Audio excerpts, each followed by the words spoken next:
ಕೃಷಿ ಹೊಂಡದಲ್ಲಿ ಮುಳುಗಿ ಇಬ್ಬರು ಬಾಲಕಿಯರು ಮೃತಪಟ್ಟ ಘಟನೆ ಕೊಪ್ಪಳದಲ್ಲಿ ನಡೆದಿದೆ. ಮೃತಪಟ್ಟ ಬಾಲಕಿಯನ್ನ 15 ವರ್ಷದ ಲಕ್ಷ್ಮವ್ವ ಹಾಗೂ 8 ವರ್ಷದ ಮುತ್ತವ್ವ ಎಂದು ಗುರುತಿಸಲಾಗಿದೆ. ಕೃಷಿ ಹೊಂಡಕ್ಕೆ ಬಟ್ಟೆ ತೊಳೆಯಲು ತೆರಳಿದ್ದ ವೇಳೆ ಕಾಲು ಜಾರಿ ನೀರಿಗೆ ಬಿದ್ದ ಪರಿಣಾಮ ಈ ಘಟನೆ ಸಂಭವಿಸಿದೆ.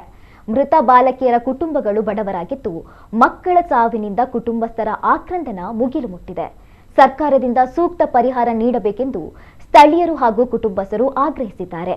ಘಟನಾ ಸ್ಥಳಕ್ಕೆ ಪೊಲೀಸರು ಭೇಟಿ ನೀಡಿ ಪರಿಶೀಲನೆ ನಡೆಸಿ ಪ್ರಕರಣ ದಾಖಲಿಸಿಕೊಂಡಿದ್ದು ಮುಂದಿನ ಕ್ರಮ ಕೈಗೊಳ್ಳಲಾಗಿದೆ.